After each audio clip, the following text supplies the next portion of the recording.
ঈদে সিনেমা প্রেমীদের আগ্রহের কেন্দ্রে রয়েছে ঢালিউডের মেগাস্টার শাকিব খানের নতুন সিনেমা তাণ্ডব। সিনেমায় সাবিলা নূরের রোমাঞ্চে দর্শক যেন চোখ সরাতে পারছে না।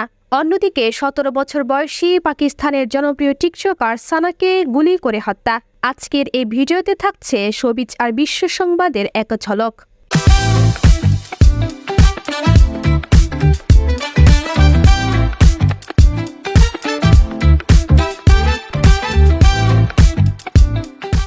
এই ঈদে ঢালিউড প্রেমীদের চোখ এখন একটা জায়গায়, শাকিব খানের তাণ্ডব। আলোচিত নির্মাতা রাইহান রাফির এই অ্যাকশনধর্মী সিনেমাটি নিয়ে ইতোমধ্যেই শোবিজ অঙ্গনে সাড়া পড়ে গেছে। সিনেমার পোস্টার ও টিজার প্রকাশের পর থেকেই দর্শকদের মধ্যে উত্তেজনার পারদ চড়তে শুরু করেছে। কিন্তু এবার নতুন করে বিশ্বের জন্ম দিয়েছে সিনেমার একটি আইটেম গান। লিচুর বাগান শিরোনামের এই গানটি প্রকাশের পর মুহূর্তেই ভাইরাল হয়ে গেছে সামাজিক যোগাযোগ মাধ্যমে। গানের সবচেয়ে বড় চমক হলো শাকিব খানের সঙ্গে কোমর দুলিয়েছেন ছোট পর্দার জনপ্রিয় অভিনেত্রী সাবিলা নূর। এই গানটির মাধ্যমে বড় পর্দায় অভিষেক হয়েছে সাবিলার। ৩ মিনিট ২৮ সেকেন্ডের এই ঝকঝকে রোমান্স ভরা আইটেম গানটি গেয়েছেন প্রীতম হাসান ও জেফার রহমান।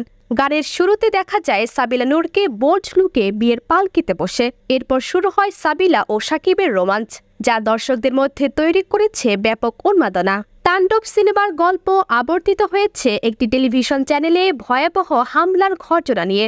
নির্মাতা রাইহান রাফি জানিয়েছেন, ঈদেই সিনেমাটি মুক্তি পাবে এবং ইতোমধ্যেই শেষ পর্যায়ের কাজ চলছে। দ্রুতই সেন্সর বোর্ডে জমা দেওয়া হবে চূড়ান্ত সংস্করণ। দর্শকের মনে এখন একটাই প্রশ্ন, সাবিলা নূর ও শাকিব খানের রসায়ন কেমন জমে? সেটা দেখার জন্য অপেক্ষা যেন আর শেষ হচ্ছে না।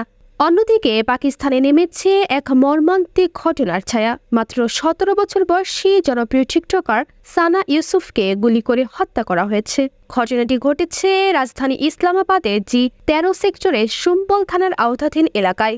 স্থানীয় পুলিশ ও পাকিস্তানি সংবাদ মাধ্যম এক্সপ্রেস ট্রিবিউন জানিয়েছে, সানাকে খুব কাছ থেকে গুলি করে হত্যা করা হয়। পুলিশ জানায়, সানার নিজ বাড়ির ভেতরে এ হামলা চালানো হয়। কে বা কারা অতিথি সেজে তার বাসায় প্রবেশ করে গুলি করে পালিয়ে যায়। সানার মরদেহ ময়নাতদন্তের জন্য নেওয়া হয়েছে পাকিস্তান ইনস্টিটিউট অফ মেডিকেল সায়েন্সে। পুলিশ জানিয়েছে, হত্যাকাণ্ডের তদন্ত চলছে, তবে এখনও কাউকে গ্রেপ্তার করা সম্ভব হয়নি। ধারণা করা হচ্ছে হামলাকারীরা পূর্ব পরিকল্পিতভাবে এই হত্যাকাণ্ড ঘটিয়েছে। এই ঘটনা শুধু পাকিস্তান নয়, পুরো দক্ষিণ এশিয়ার টিকটক প্রেমীদের মনে সৃষ্টি করেছে গভীর শোক আর প্রশ্ন। অনলাইনে খ্যাতি মানেই কি নিরাপত্তাহীনতা?